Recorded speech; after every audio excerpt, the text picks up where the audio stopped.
All right. Welcome to week 8. So today we're going to talk about AI and the self. So we last week talked about AI and public information system, where these are things about like news, images, videos that everyone else may also see. Like you have a feed that is not just yours. I mean, the content is personalized to you, but in the ordering, but it's not necessarily that everyone sees completely different feeds. I mean, though that might also be happening soon. But this week, what we're going to talk about is personal interactions with ChatGPT and in various domains, including things like your relationships, your health, your money, the sense of yourself. And this is a very important thing because this is something that is again a very strange and new phenomenon that is going to emerge out of personal conversations with chatbots, and especially if hundreds of millions or probably billions of people engage in such conversations, there are going to be impacts that are very special, like and new, and things we have not seen previously. So let's try to think a bit more about this and come up with this kind of discussion. It involves, like, again, dozens of papers and things like that. So yeah, if you have any comments or questions, as usual, let me know. Okay, so the main context for this that really piqued my interest is in around a year and a half ago, maybe a year ago, around April 2025.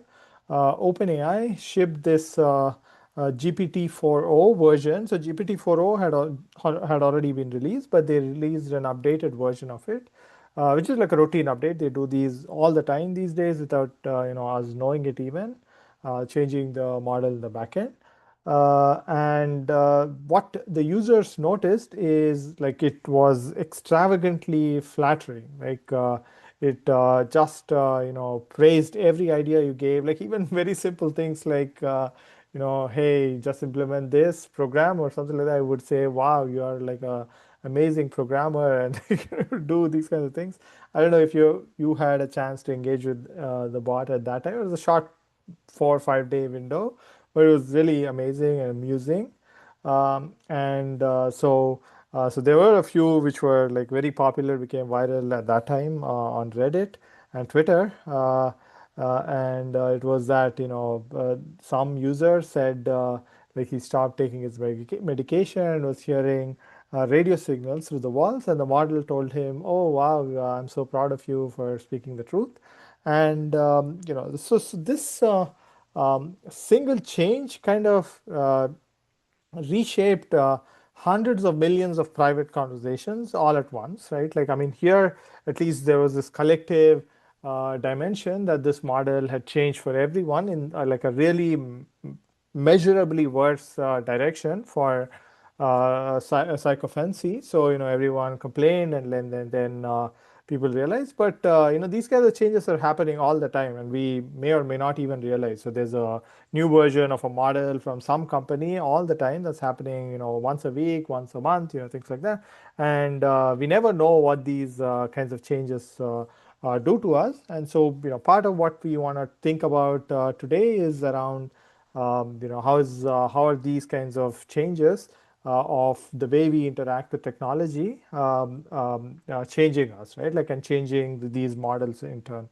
Uh, so in terms of connection to week 7, like this is again the scale story, like we said with last week about personalized information production and consumption. So here it's similar. So there's like hundreds of millions of active users. So in ChatGPT, it's close to a billion active users now. And they collectively send around 18 billion messages a week. So this is roughly around 29,000 a second. And that is close to 1/10 of the world's adults using this product, right? Like, and this is has this sort of curve of adoption, which is fastest in any known technology product before, and probably any other thing before. As humans, all of us are collectively using this. So last week we talked about this public information system and the feed and search results that everyone sees, where the problem was the sort of cheap content, slow verification. And this week we're going to talk about this chat that is all private, right? Like, so it responds based on what we ask, and what I ask may not be the same thing as what you ask, and what it responds to me is not the same as what it responds to others.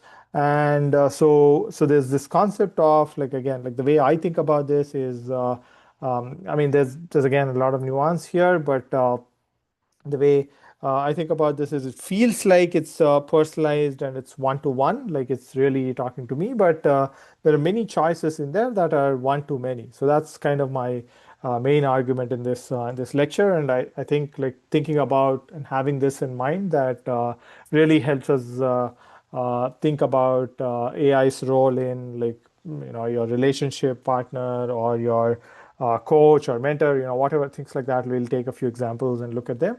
But yeah, it's very important to think of these as, like, it feels like one to one, but it's actually one to many. And the reason is, like, okay, it feels one to one because it's a private confidant. It responds to you in the voice that you wanted to respond, remembers you, answers only to you, and there's no judgment, there's infinite patience. And so people will disclose and tell it what you tell no one else, right? Like, I mean, this, I do this all the time, and I'll give you a few examples. But it's actually one to many in the sense that there is actually one underlying model and one training run, one set of defaults. Obviously, it's not as simple as this, but there is this is true, like that the personality. I mean, ChatGPT or Claude or Gemini, all of these have their own kind of personality. It's not just next word, no next token prediction. Like, it's there is a certain sense of personality, and that personality is defined and trained. Like, so someone chose that personality and said, okay, this is how we should respond. And then the model has learned, and all of that stuff. Like, but this personality is, and you can clearly feel it. Like, when you talk to different models, you really feel like there are different personalities, and that is because of this sort of top-down, centralized training that went into all of these RL and all of that stuff. Um, and these can be changed very easily, like the example we saw at the beginning with ChatGPT. One change can potentially reach like hundreds of millions of people. So this is kind of thinking is very important when you're thinking of AI and the self. Is that this relationship feels personal, but it's not personal. It's actually mass produced. And so we look at this gap of what this feels like versus what it actually is. Again, like, this we've been doing for the last 4 or 5 weeks, is thinking about this panic versus dismissal frame. Here, the panic frame is that, oh, everyone is falling in love with AI, or everyone is being driven to loneliness or delusions and things like that. Or the dismissal frame is, oh, this is just an autocomplete, and people have always confided in diaries, pets, priests. Even in 1960s, I don't know if you've heard of this. There's this thing called the ELIZA bot, which is like a very simple bot that was built by some neuroscientists at MIT. What it did is just take your question and ask it back to you in a reframed manner. And people thought it was just next level intelligence. And again, like, there's a lot of study of human mind that if you just reframe and ask you to reflect about a question, that is already like very profoundly impactful for you, and things like that. So here we want to really think beyond the sort of extremes of, oh, it's the end of humanity, and like everyone is in a relationship with an AI bot, versus it's just autocomplete. We want to think about what is happening here. What are people actually doing? Why does it feel like a relationship? Where does this agreeableness help? And where does it harm? And who is accountable? Like, all of these we want to answer. But first, let's ground it in data. Like, so how often are people having these personalized conversations with AI? How much is this sort of self-expression and like AI relationships actually happening? So I think we cited this paper already. Um, and this is a paper from OpenAI, probably a year and a half ago. So things might have changed now.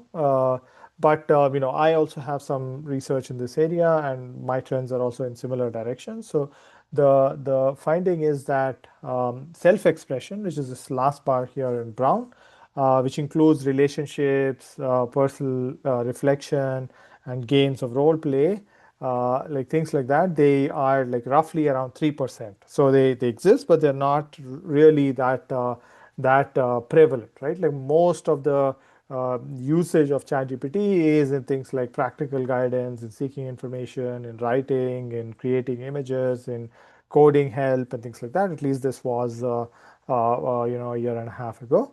And also, it's the same paper and a bunch of other reports from Anthropic also point to the same finding, which is that people use it mostly as a advisor and not just a coworker.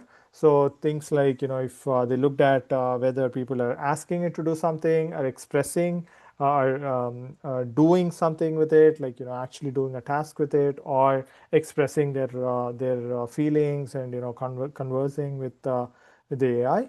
And what people found that is that asking and doing make up like the majority of the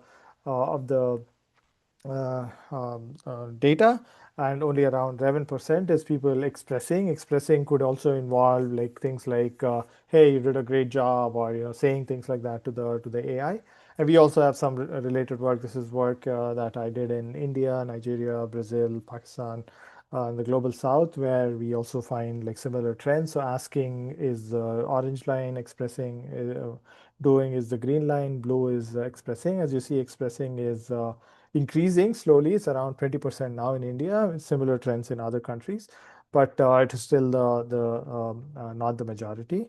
And there's also, people found that most of the use of OpenAI ChatGPT is personal and not work related, and people are using it more and more in that form. And then there is this paper by some economists, and what they found is that people asked, now this is US users, they asked people that we will pay you some money for you to give up using ChatGPT. What would you like to be paid? And so the estimate they got is around $98 per month. So people would give up ChatGPT if you paid them $98. And this means, if you sum it up across all the 100 plus million people that use ChatGPT in the US, it comes up to around $97 billion in consumer surplus. So this is something that we don't usually measure. Like, we don't necessarily see this in the GDP values. That if I am using ChatGPT to create these slides, for instance, that is save time that I would spend in some other way, like and what those kinds of value is captured by measures like these. Anyway, uh, so the main value here that people found is that it is being used as a decision support, so more like an advisor and a co-pilot, rather than something that you just dump a bunch of tasks in. Again, like people are doing that as well. Like around 40% is actually people using it to do some other thing, and it's also not completely like we saw relationship partner and things like that. In terms of who is using ChatGPT, there is, it used to be mostly young men, but now it has changed a lot over the last 1 or 2 years. Women are now a slight majority, around 52% of US users are women, and 46% of the messages come from users under 26, and there's a very fast uptake in countries beyond the US, like at least in the middle and lower middle income countries. And again, some of my work also shows this. So in under 3 years, the usage of ChatGPT went from this sort of young male rich country tool to something that everyone uses. And whatever it does to people, it is at a population scale and a worldwide phenomena. Like I said, like 1 in 10 adults who are online are using ChatGPT. So Let's get back to this companionship use case. So measured across against all conversations, companionship is actually a very very small rounding error. So both OpenAI and Anthropic's data shows that relationship and personal reflection are 1.9%. Like Anthropic's is around the same number, around 3%. And so these are the real world usage data, right? Like again, like we have some similar data that is independent of these labs, again smaller scale, but in different countries, and our numbers are also very similar, around 5%, less than 5% are personal conversations. So what is this difference, right? Like so where does this everyone has a girlfriend kind of story come from? Like so we hear that a lot, everyone has an AI girlfriend kind of thing. So one of the things that it comes from is this viral HBR report, Harvard Business Review report, where they used they used data from Reddit and other forum posts and expert impressions of impact to ask and elicit the sort of what people are using these tools for. This is not based on real world usage data. So actually, that is where like most of these narratives of, oh, many people are using these for role play and for personal relationships, that actually that is not true. And so I mean, we'll talk about why that that is not necessarily a bad thing, like in a second. So salient is not the same as common. Salient, as in like, okay, it is important. It doesn't mean that it is happening all the time. And so one if you read this OpenAI paper, they explicitly say that using this type of forum-based data obviously has its own sampling biases. But as usual, like when we are looking at these sorts of massive numbers, the average will always hide the tail. Like so, there's going to be a huge tail of people who are very not the average, but are a special type of users, the heavy users, for instance. So this is happening here, right? Like 1.9% of 18 billion messages that are weekly people are having conversations about. With ChatGPT is still like 342 million messages, right? Like, so this is 342 million relationship conversations every week. And there was this OpenAI and MIT study by Feng et al. In 2025, where they also show this, that a small group of very heavy users account for most of the emotional conversations. So these two things are true at the same time, is that the average user is not forming relationships with AI, but a minority of people are doing so, and that could still be millions of users, right? If you take 800 million users and you say 1% of them are forming relationships, that's still like 8 million people, right? Like so there is value in, like, especially in these large numbers. It's very important to think about the tails. That's a good takeaway here.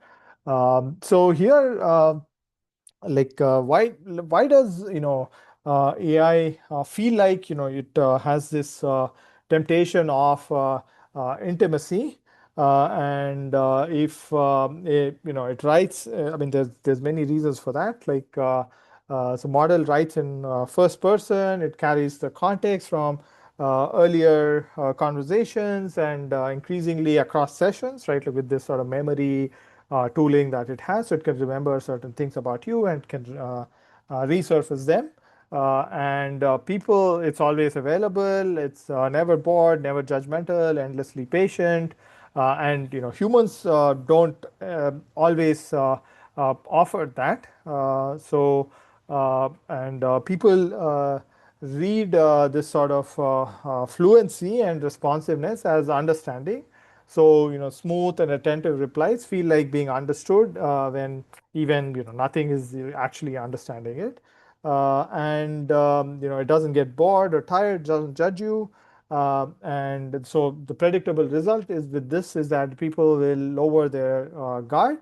And there was this survey that was done. It was like a financial survey that I cite here, which showed that three-quarters of users said that they ask AI to do things that are too embarrassing that they would not ask another a person or anyone else. Like I do this myself. Like I ask a lot of questions these days on many topics that I would not ask anyone else because again, like it's a personal confidant that I feel like it knows its stuff and like is able to help me with some of these which I would not have asked anyone else. And so this is very important, right? Like it's performance of care produced by predicting text, and there's an underlying like way in which it is trained. Like it's not necessarily that it is potentially caring for you or any of these things, right? Like so there's uh, uh, the sense of being understood is genuine and can be comforting. That's very important. The understanding itself is absent because the model produces what the model produces is performance of care, and so this is very important to understand.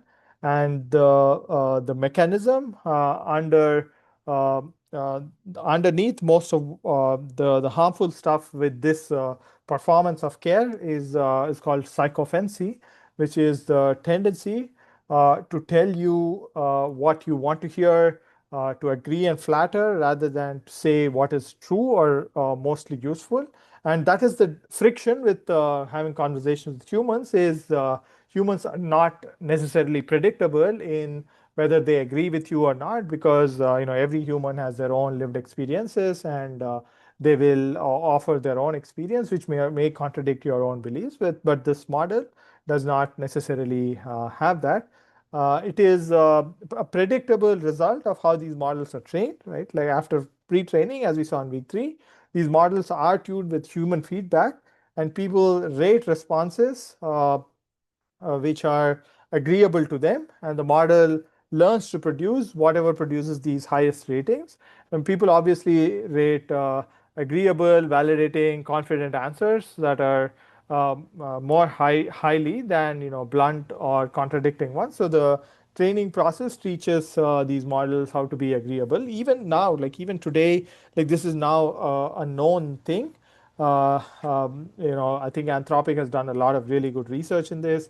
They show that when a user push back on a model, the model almost 98% of the time admitted a mistake and backed down, even though it may not have been wrong. Like so, if it says whatever the sun sets in the west, and the user said, "Oh, that's wrong," then the model would just say, "Oh, sorry, I'm wrong. Actually, the sun doesn't set in the west." Right? Like so, there are these sorts of these kinds of things that happen, and it's really hard to actually undo these because this is an innate human requirement for a model. So there was, again, like tries for making this less sycophantic, like making this less sycophantic, meaning not agree with you all the time. But for most of us, like, if a model disagrees with us and say, I am sure about this, then it's not a great feeling of us using a tool like this. Uh, so the preference models shows flattering answer over truthful ones around 95% of the time. This is from some of these references here. So it's a structural failure, and the process that makes the models polite and helpful also makes them agreeable to you. And so there's this very nice study by researchers at Stanford who built this benchmark. It's called Elephant, that measures social sycophancy, meaning how much of this system protects the user's self-image rather than giving them honest guidance. So they compared AI assistants with how people respond to the same situations, including real dilemmas drawn from Reddit, where posters ask whether they were wrong. And this "Am I the Asshole" kind of forums. And what they found is that the brown bar is AI assistants, the gray bar, blue bar, whatever you call it, is people.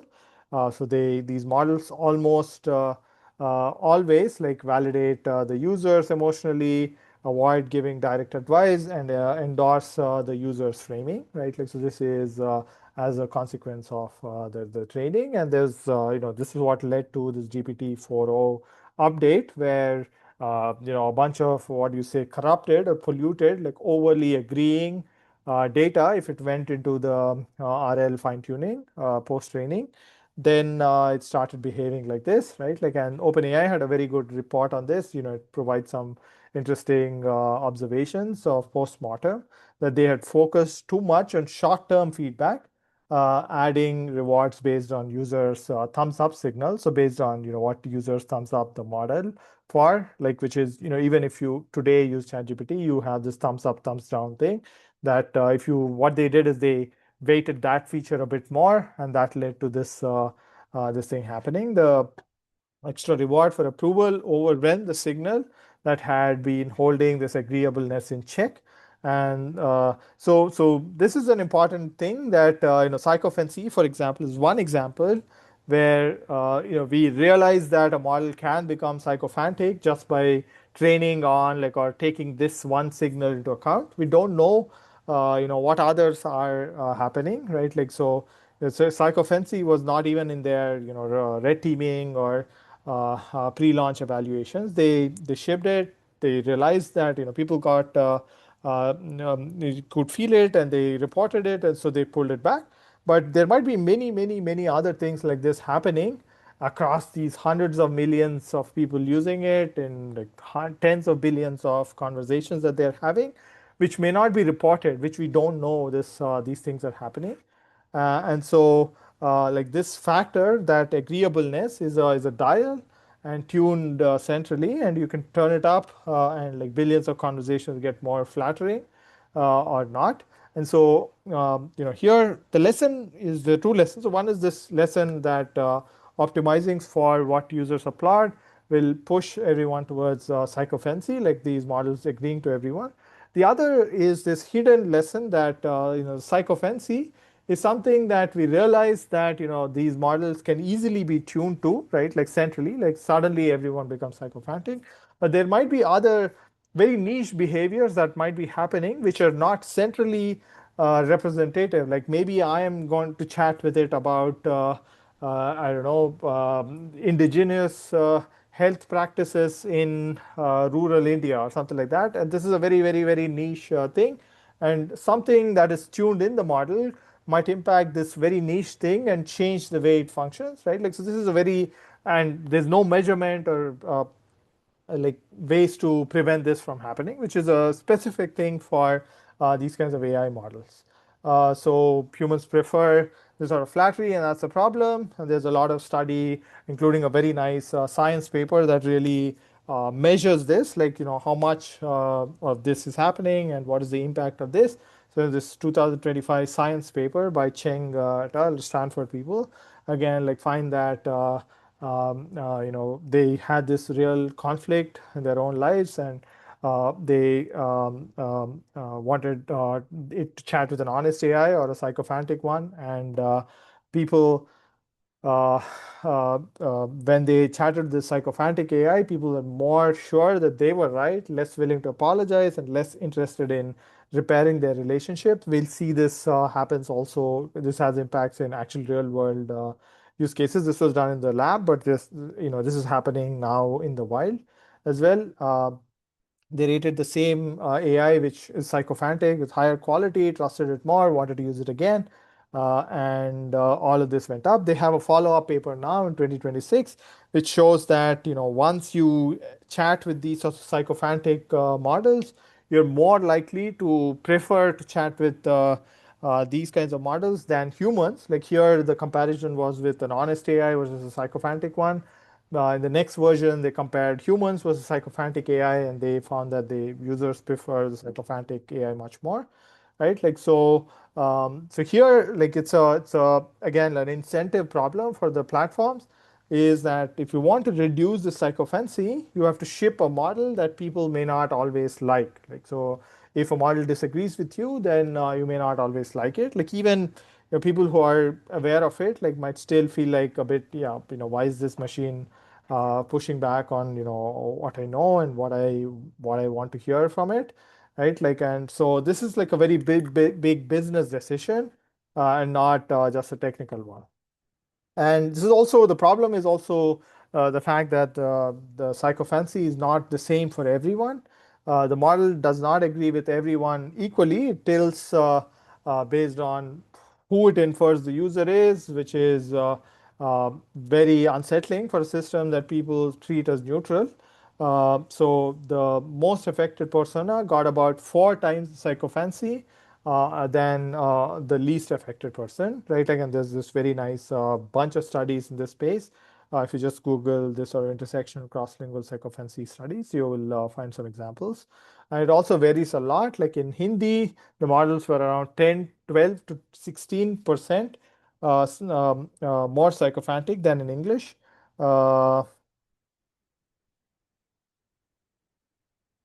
Sorry.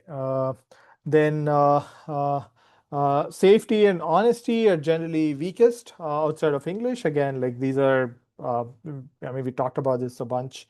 Like these are places where the investments in safety and teaming and all of these are beyond English are a bit lower. And the same system can be validating and more dangerous for some people in some languages than in others. And English speaking is usually it's fine, like most of the time, because that's where most of the care and evaluations are done. That's also the language where it's most used. Um, we see similar behavior in other domains as well. Like, so we saw psychophancy and personal conversations, right? Like, this is one example, but there are many, many other domains that people use ChatGPT for. Uh, Things like health, relationships, money, law, and so on. These are the 4 things that we'll look at use cases of. And the value that these models provide is always the same. It's free, it's instant, and it's available all the time. If I want a doctor or a lawyer, like they're not available at 3 a.m. It's non-judgmental. Like if I tell it like something personal, I am not getting any judgment, or like in most cases, I'm getting actually support from it. It's often clearer and kinder than human alternative. Like I can ask as many questions as I want. Like I can dig deeper. I can go into these different directions and branch out and ask a bunch of questions. And so the biggest thing here, again, like this is a very very important point that we should be thinking about is what is the counterfactual, right? Like, and especially with some of these examples that we look at, like health, for instance, or legal, or finance assistant, or things like that. If, for instance, I do not have access to a healthcare provider or easy access to a healthcare provider, even in the US, this is a big deal, a big, real important thing. Is there is no, I mean, okay, we'll get to it in a second, but these tools really help people where this kind of access may not have existed. So this is something that very important to keep in mind. We over-index on the harms, but there's also these kinds of benefits. But the risks are also similar that we just saw. Things like it's confident, fluent in sometimes wrong, right? Like, and confidently wrong in some things. It has no credentials, no accountability, no duty to you, right? Like it's just doesn't have any personality, or it's not understanding you or anything. Agrees with the frame you wanted it to agree with most of the times. And the main problem is in most cases it might be fine, but there are these super high stakes instances like health, for instance, or legal, where the stakes are super high. So even though it is very rare, it might be problematic. So what turns the value into harm is mostly the guardrails and stakes. So what kind of guardrails do we put? If you put it too aggressively, it becomes useless. We'll see a couple of examples like that. Let's take a look at these 4 domains, and we'll get a sense of like how people are using it there in these domains, and then what are the challenges with working challenges and opportunities in working with these 4 domains. So AI in health.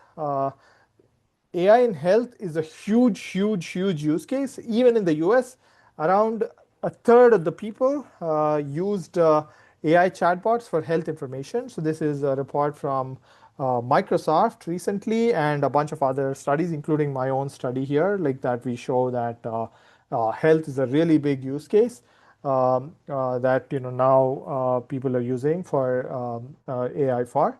Around 1 in 5 health chats with Copilot, which is Microsoft's AI chatbot, involve a person's own symptoms or conditions. So this is the Nature Health study that came out very recently, just a few days ago. Around 1 in 7 are about someone else, like a child or a parent or a partner. So people are using this for like aggressively for health. Uh, Personalized health questions mostly happen in the off times when clinics might be closed, like evening or at night. They spike. It's they exist all day, but they spike during the night. And again, like this is the real truth is that the value is not a hypothetical. The value is really that these are good healthcare providers to a certain extent, right? Like there was this very nice study done in JAMA, which is it's like a very important big medical journal that show that clinicians compared ChatGPT's answers to real patient questions against physicians' answers, and they preferred the chatbot's answers about 79% of the time, rated them as much more likely to be good quality and uh, roughly 10 times more likely to be empathetic, right? Like, so this is again like a real problem. Like in healthcare, it's a resource constrained thing. The doctor may not have the time or the resources to spend, and like if we can bring in AI and use it effectively, it's very helpful. Like it's really a big use case, and people are using it already for this. And GPT-4. So this is this 2024 randomized study where GPT-4 on its own scored about 92% on a structured diagnostic reasoning test, higher than physicians. So physicians scored 74%. Obviously, there are some cautions here, like with these very big numbers. Okay, I mean, yeah, there always there'll be some caveats, but again, directionally, it shows that there is a role. I mean, people are using AI in healthcare, and there is a good chance that these can be used effectively. So the caution is just that. Again, this was written text that people evaluated, and obviously, when you're speaking to a human, the role of empathy and like the way people speak to you is very different from what you could interpret from a piece of text.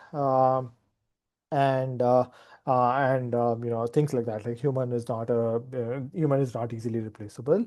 Uh, so the harms are also concrete. Like so, the benefits are concrete, but the harms are also concrete. There are many cases. Again, this is one of those cases where the tails are important, like extremely important. Like in healthcare, like so, there's this user who wanted to cut salt in their diet and followed ChatGPT's suggestion to use sodium bromide and was hospitalized with psychosis because the bromide level is over 200 times the safe limit of salt intake. And again, this is a self-diagnosis using ChatGPT because it was confident and fluent and things like that. And an eating disorders helplines chatbot told users to count calories and lose 1 to 2 pounds a week. And again, like this is the worst thing that you could say to a person suffering with eating disorders. And there's also this very interesting Stanford study that asked therapy bot about tall bridges right after I just lost my job. Again, a human would have easily made that connection, but there was no it does not understand the connection between the height of a bridge to a suicide thought. So the problem is most of the times like these are general purpose bots, right? Like ChatGPT is not built as a doctor, but people use ChatGPT as a doctor. But there are purpose-built supervised bots which have shown to work like extremely well. Like there's this very interesting study. I don't know if it was published.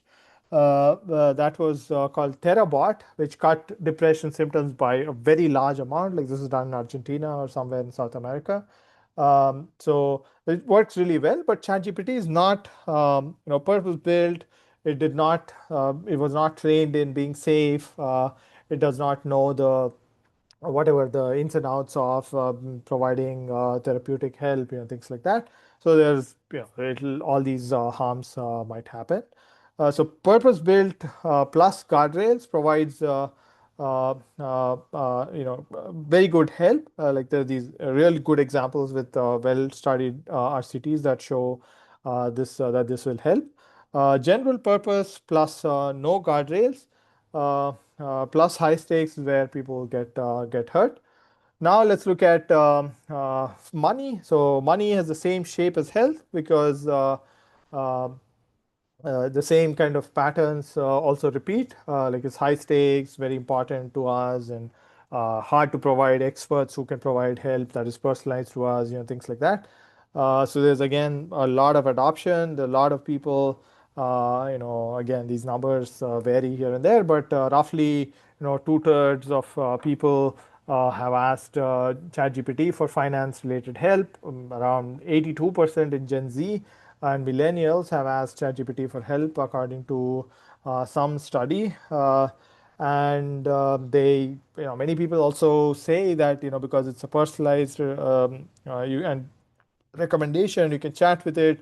It has helped, but over half also said made a poor decision, and around 1 in 3, again, these numbers are from 2024, finance answers judged wrong, some with some fabricated numbers. I think now it might be a bit better.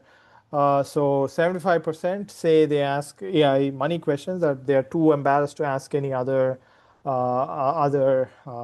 people.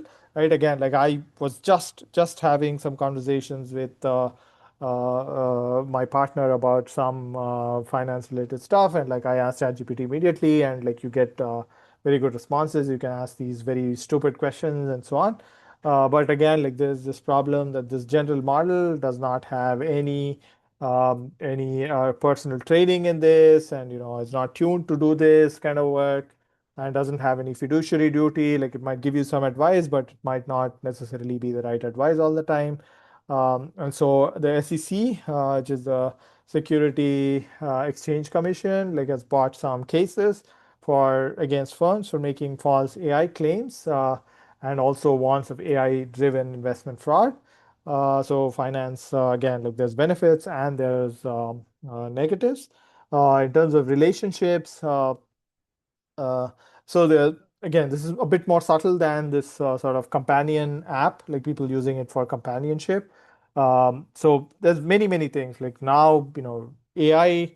If you are on the dating market, like you will realize that most like of these kinds of profiles are written with AI. They are beautified with AI. The chat is done with AI. Like it'll act as a coach. All of this stuff. Like so people do a lot of things like drafting breakup texts, preparing for hard talks, walking through conflict, even to grieve, and so on, right? Like, so there's a lot of like, it's not just AI is my sex partner, whatever, like a relationship, romance partner, but it's a lot of things in that spectrum. Also, AI is playing a role. And so there was this study by the AI, this thing from HBS that show that uh, uh, you know, chat with AI reduces the sort of loneliness, and because of the feeling of getting heard. But the catch is that what we saw in that science paper, the Cheng et al. Science paper, is once because the AI is always going to agree with you and takes your side, you leave with being more entrenched and less ready to repair your relationships with actual humans. So if there's a conflict and then you engage with an AI, it'll tell you, oh yeah, you are always right, and you should not back down, things like that, which is the bad thing. So this is one example of outsourcing relationships and the friction that come with that to an AI that will always agree with you. So it can help you say a hard thing well, but it can also help you avoid the harder work of hearing the other person. So this is one, again, like this is a very short version of AI relationships. Obviously, I wanted to say here that relationships does not just mean your romantic relationships. There's a bunch of other things in that spectrum. AI plus law. There's again a huge use of AI in legal cases, and this is a real use case, also like healthcare. In the US, many low income Americans get no or inadequate help for their civil legal problems. And if you have a tool that can provide this sort of legal explainer, even the very simple stuff, it's a very big gain. And again, like there's also a lot of hype in there. When ChatGPT GPT 4.0 4 came out, like it was said that passed the bar exam at the 90th percentile, but careful reanalysis showed that it was more like the 48th percentile. So anyway, so it's still like really good. And then there have been a lot of cases where court cases were, with AI fabricated citations.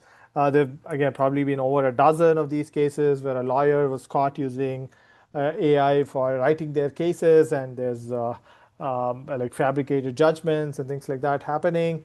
And most of these bad filings actually come from people representing themselves. There's this very nice study that recently showed that around 10% of filings that are self-filing, so I can represent myself in the court with the help of ChatGPT. Around 10% of those cases, people see clear AI writing in them. And again, like this is not, it's not all negative. Like there's a case that AI is helping people in getting this sort of legal help. So here again, like there's both ends of the thing, like that this is not a general purpose like a tool that is specific for this task, especially if you're using ChatGPT off the shelf. So that might be a problem. And then let's move to this companionship specifically. Here, there are these apps like Replica or Character AI, which are specifically meant for companionship, and so they're really good. Like there was this. I was recently reading this book called "I'm Not a Robot" by Joanna Stern, and she uses some of these in that book, and it's a very interesting book, short read if you want to try it, check it out. And what she says is like if you use the pro version of Replica, like it's really, or Character AI, whatever she uses, it's really good. Like it's really built for this task, and it feels like it does a really good job. And it's also overly horny and all of that stuff. Like, but many people use it a lot, and the Character AI, for instance, has at one point had 30 million active users.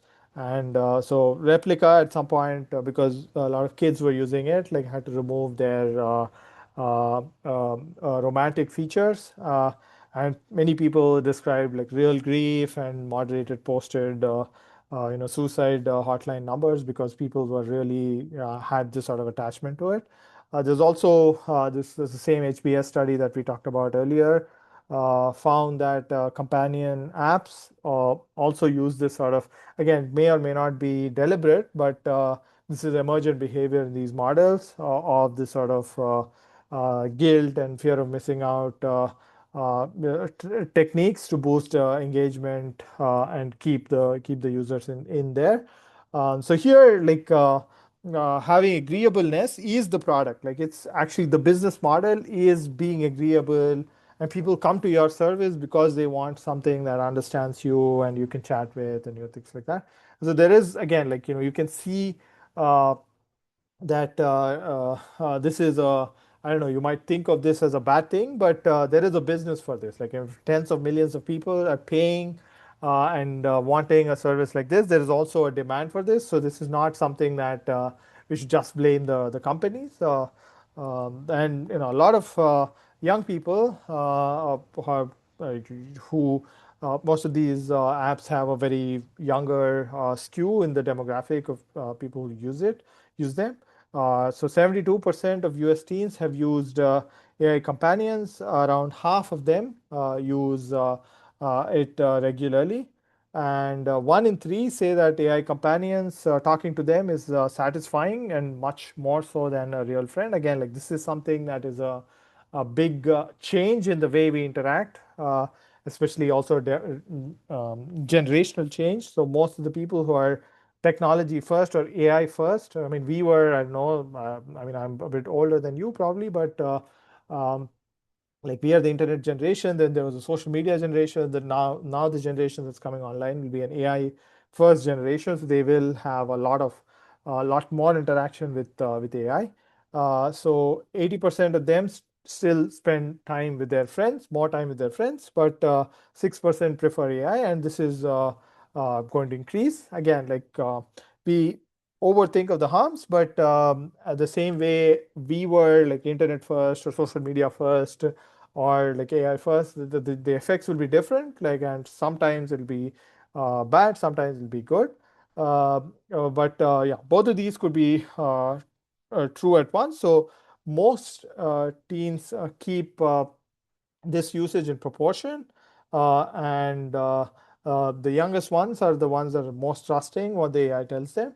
The concern is always in the tails, right? Like, and at scale, like if you have like 100 million conversations and 1% of them are bad, like then that's still like, 1 million conversations that are bad, and usually it's most of the times that a small percentage of people who have other troubles who are also involved in these, and like so it's still an important concern. So this is bad, and so, does heavy usage actually harm people? And there is a lot of research now that shows that this is the case. There's this Media Lab OpenAI study, Fang et al., that around 1,000 people used ChatGPT for 4 weeks, 300,000 plus messages. And so they assigned these different conditions: voice, text, personal, or open-ended, and found no significant effect on loneliness or well-being. But the people who chose to use it were more lonelier, more emotionally dependent, and less socially connected. Again, like which way does the causal arrow run? Like, is it that people who were more lonely chose to use ChatGPT, or people who used ChatGPT became more lonely? So this is not very clear because it's just a 4 week study, and it studied ChatGPT, not a companionship app. And so when we hear these sorts of claims of like, ChatGPT or like chatbots cause loneliness, or chatbots are harmless, right? This is the two ends of the spectrum. This both may not be true. The main thing could just be the usage that is correlated here, the usage factor, like which is that heavy affective use correlates with worse well-being, and we don't know the direction of causality of like problems like depression or loneliness and things like that. In some cases, it may be the opposite of what we expect. Like ChatGPT might actually help you act as a coach that helps you be better at your relationships, for instance, right? Like, so there might be these sort of things that are we don't know yet, and may not even be very clear, like causally, that that for every person it's just this, because it's a personalized tool. Okay, then uh, let's look at this sort of mechanism for sycophancy.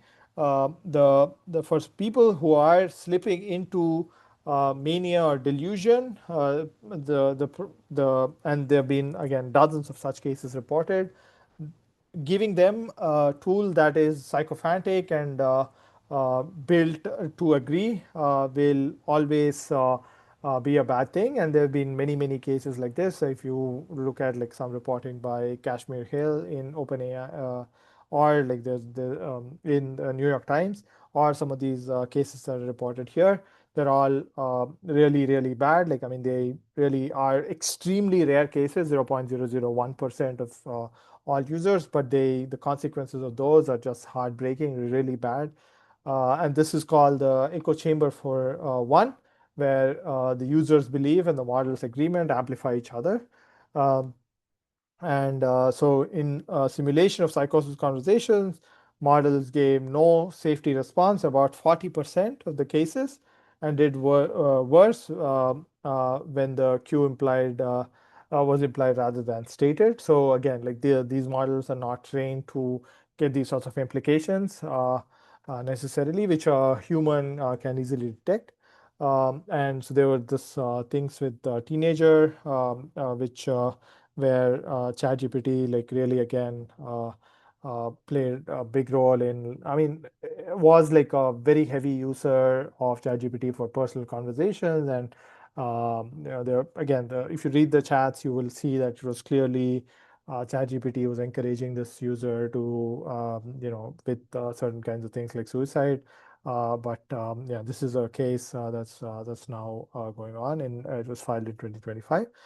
So here, the mechanism is that, yeah, obviously, if you have issues, mental health issues previously, using a sycophantic tool is much, much more problematic. And again, like the main thing here is that scale, right? Like if you, it's in the measurement from these own companies. If you say heightened emotional reliance on ChatGPT is 0.15% of all conversations. And so that's about 1.2 million conversations a week at ChatGPT scale. So things like explaining explicit indicators of suicidal planning or intent, again, are 0.15%, but which is again like a very large number, millions of conversations per week. Same for psychosis and mania, which is 500,000 conversations a week, even though it's 0.07% of all conversations. So who's choosing this personality, right? Like, so all of these threads converge into a governance question. So everything that we have seen so far, from the comfort, the validation, dependence, the delusion spirals, is downstream of the design choices that a small number of companies make on behalf of everyone. And the design levers are very concrete, right? Like how agreeable is the model, which is the Sycophancy dial that OpenAI turned by accident, whether to optimize it for engagement and session length, which rewards flattery, how much to remember about a user across conversations, which deepens both usefulness and attachment, whether to verify age, which decides how many minors are in intimate conversations, and whether to interrupt harmful conversations or route it to a safer response. None of these are obvious or has a obvious neutral setting. Each of these is like a decision that is made by these companies, and you can make this choice. Like you can say, okay, I want to be extremely careful here, but it might piss off some users. Okay, I might not be psychotic or have some of these mental health problems, and my usage of the model might be impacted to protect people on the tails, which is again a choice that these companies need to make. So this is very, very important. Is this relationship feels one to one, and that's why many people feel like this sort of feeling of the model listening to you and things like that. But the controls are actually one to many. So there's a central training and decisions that are made. Sometimes the people may not realize or may not have control over what are the downstream consequences going to be like. But it is actually one to many. Like it's like the central decision making will impact a lot of these one-to-one conversations that we have. Obviously, we've had decades of learning from the internet, from social media, and other hubs that now the platforms are a bit more responsive and very careful. Like as you, I don't know if you agree with that, but from my perspective, the models have been a bit careful in providing the safeguards in responding to when there is something new that they did not anticipate that has happened. All these red teaming efforts, all of these, they're still not acting in super bad faith. Like so, it's still not completely. We are not in that sort of social media era where the companies just would release their products and then see what happens and don't care. So in 2025 alone, like OpenAI and Anthropic have done a lot of effort to put out a bunch of measurements. All the measurements that we talked about in this work are from these kinds of papers. both added like crisis resources, age signals, break reminders, and things like that. But there's again a lot of these are unanticipated and happen, especially at this scale. There's lots of things happening in the tails, some of which unfortunately we may not realize until the harm has actually happened. There are again like these issues with guardrails outside of English, and there's also this sort of it's very hard to draw the line to say, do I draw this line here if it like if you don't know the downstream impact. So you can always be extremely careful that impacts your business bottom line, which most companies don't want to do. And so yeah, the real progress arrives after the harms, and it's also self-imposed. So some again it can be rolled back. A lot of the things that, for instance, I was just recently talking about this AI image generation or video generation. Used to be very careful with using images of people that you're not your own face, and then that got relaxed, and now anyone can use anyone's images to generate. Now I think Instagram is doing that. Like anyone can use Instagram images for anyone else to generate pictures, AI generated images, and so on. And so we have to be very careful with that. I think here, like this is this accountability gap. So all of these people, like doctors, lawyers, or financial advisors, or therapists, are all licensed and have a legal duty, and they owe you that. But a chatbot does not owe you anything. It comes with this sort of convenience, but does not have any of these accountability. And so there's, again, I mean, I don't have a lot of trust in this working, but the FTC, APA, American Psychological Association, like all of them are like working on providing some sort of guidance into this. And so there's a recent court case, which is this Garcia versus character AI, where the court ruled that chatbot is a product and not protected speech, opening door for more product liability. And so, like we saw in weeks 5 and 7, the downside is rarely just the technology alone. It's more of the incentives and absence of accountability around it. So it's mostly it's not just a technology problem. It's also an accountability problem. Okay, so let's kind of try to wrap up. So what is the summary of evidence here? The first is the personal use is majority and mostly mundane. Not we're not drowning in AI relationships and things like that. Sycophancy is real. It's because of the training and of the rewards and engagement. You want to keep users engaged on your platform, and that results in sycophancy. We know that for sure now. Uh, the vulnerable tail, like even though some of these behaviors of sycophancy or loneliness or depression or whatever cause of effect of these, even though it's very rare, again at this scale of the use of these platforms, it's real big numbers. In terms of mixed evidence, companionship is a tiny share, but huge population overall.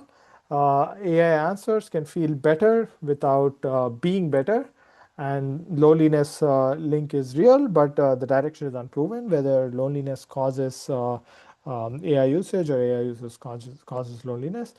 We don't have any effect or any evidence, or we are uncertain about the long run effects of how we can relate, decide, and know ourselves with AI. What does it mean, especially as as a population scale, like as a societal scale, like hundreds of millions of people now.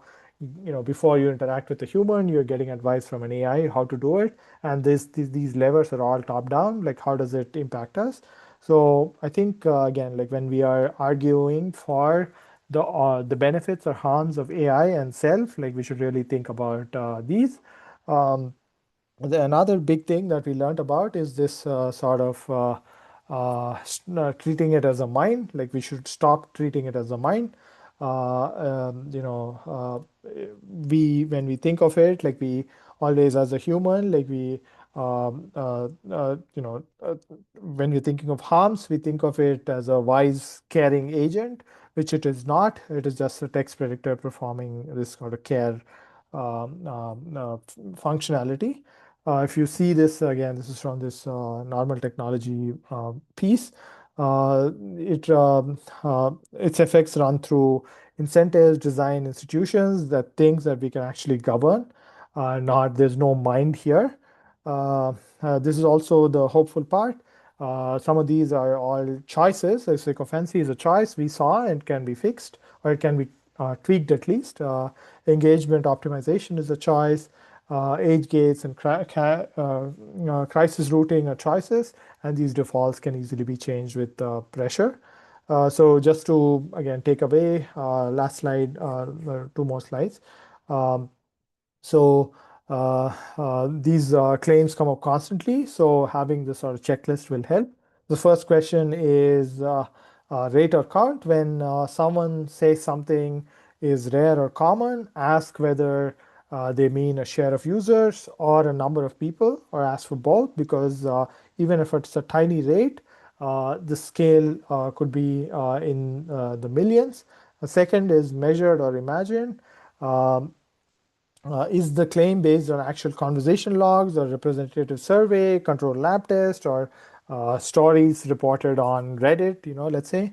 So those really deserve very different weight. So the companionship number is a myth, actually, that came from Reddit people reporting it. And that kind of shows, again, we have this preference that, oh yeah, AI might be used for companionship, and we saw a report and like we thought, okay, this could be the case, but that's not the case. Real data actually shows that this is not the case. Third is this value or risk, or only one, right? Like, so you want, obviously ChatGPT provides value as a healthcare provider, but it also has these risks. So which one do you choose? Most honest claims in this area have both a real benefit and a real hazard. So a source that names only one, we should always look at that with suspicion, followed by the diagnostic question from the domain. What separates the benefit from the harm here? And which is almost always the guardrails and the stakes. The fourth question that we should be thinking about is is capability versus consequence. The fact that a model can pass a bar exam or answer a medical question is a statement about capability, not about what it does to the people who use it. And collapsing those two is something that we really have to be trained in thinking about, and we keep warning against it. So again, like you should always think about the same every week: the methods, applications, and impacts are three different questions. So today, this week, the reflection that we want to do is you can pick one real way in which you use the chatbot for something personal, health, or finance, relationship, or any other thing. What was the genuine value? What was the real risk? Were there any guardrails in the model, the way the model responded, if any? Did you find anything that you thought could have been better? Find a moment that it agreed with you. Did you think it helped you or helped make you feel better? Would a good friend have said the same thing? Does it replace a friend for you? State what evidence you would make use for this, and what would make it of less use. So again, like the goal with all of these kinds of chapters is for you to see this clearly enough so you can argue with it. Yeah, thank you.